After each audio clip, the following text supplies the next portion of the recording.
कार्तिक महात्म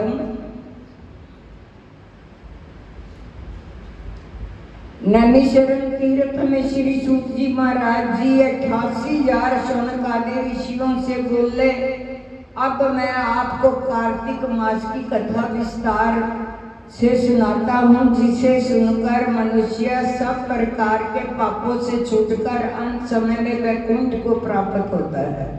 सूत जी बोले, श्री कृष्ण जी से आज्ञा लेकर देव ऋषि नारद जी के चले जाने पर सत्य भामा प्रसन्न होकर लक्ष्मीपति भगवान जी से कहने लगी, हे नाथ, मैं धन्य हुई, मेरा जीवन सफल हो गया। मेरे जन्मदाता भी धन्य हैं, जिन्होंने मुझ जैसी त्रिलोक्य सुंदरी को जन्म दिया, जो आपकी 16 सहस्र स्त्रियों के मध्य में आपकी परम प्यारी पत्नी बनी। मैंने वह कल्प वृक्ष आदि पुरुष आपके साथ नारद जी को विधि पूर्वक दान में दिया, परंतु वही कल्प वृक्ष मेरे घर लहराया करता है, जिस बात को मृत्यु लोक में कोई भी स्त्री नहीं जानती।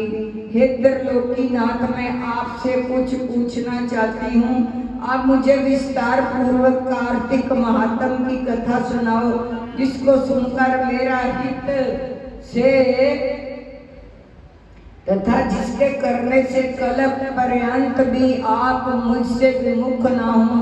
सूत जी बोले, सत्यभामा के ऐसे वचनों को सुनकर हंसते हुए श्री कृष्ण जी सत्यभामा का हाथ पकड़कर तथा अपने सेवकों को वही रोककर विलास युवत अपनी पत्नी को कल्प वृक्ष के नीचे ले गए। हंसकर कहने लगे, हे प्रिय, 16,000 रानियों में से मुझे तुम प्राणों के समान प्यारी हो। तुम्हारे लिए मैंने इंद्र से तथा देवताओं से भी विरोध किया था। हे कांते, जो बात तुमने पूछी है उन अद्भुत बातों को सुनो।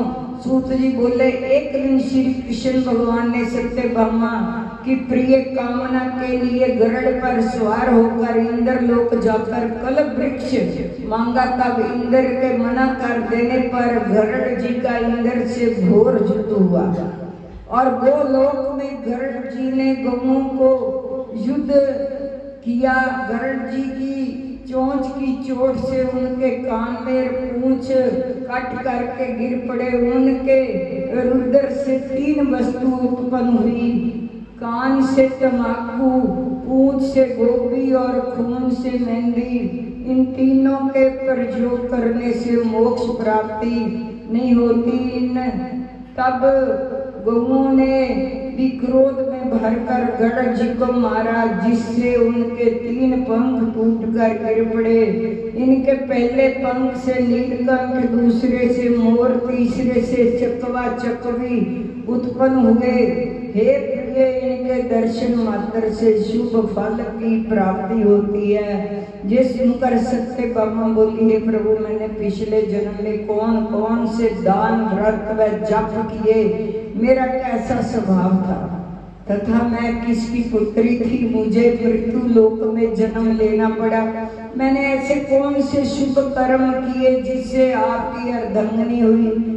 कृष्ण बोले, हे प्रिय, जो तुमने पूर्व जन्म में शुभ कर्म किए हैं विस्तार पूर्वक कहता हूँ। पूर्व समय में सतयुग के अंत में मायापुरी में अग्नि गोत्र में देव शर्मा नाम का एक ब्राह्मण वेद वेदांत का जानने वाला रहता था।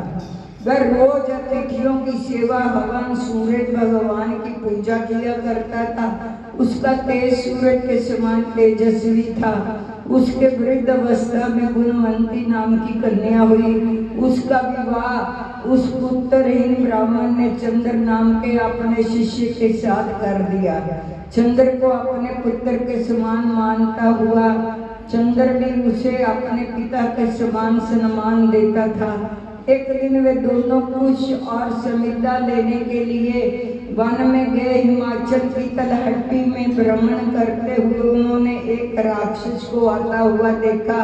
उस राक्षस से भय के मारे उनके सब अंग शिथिल हो गए, भागने की समर्था भी नहीं रही। तब उस काल के सदृश राक्षस ने उन दोनों को मार डाला। उनके धर्मात्मा होने के कारण मेरे पार्षद उनको मेरे पास वैकुंठ में ले आए, क्योंकि उन्होंने सूरज भगवान की पूजा की थी। उस कर्म से मैं दोनों पर अति प्रसन्न हुआ।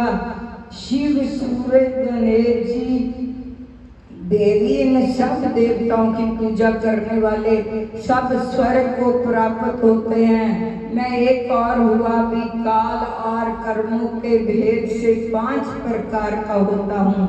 जैसे एक देवदत्त, पिता, भ्राता आदि और नामों से बोला जाता है। जब वह दोनों विमान पर चढ़े हुए सूरज के समान तेजस्वी रूपवान चंदन और माला धारण किए हुए मेरे भवन में आए, तो वह दिव्य भोग भोगने लगे। बोल साचे दरबार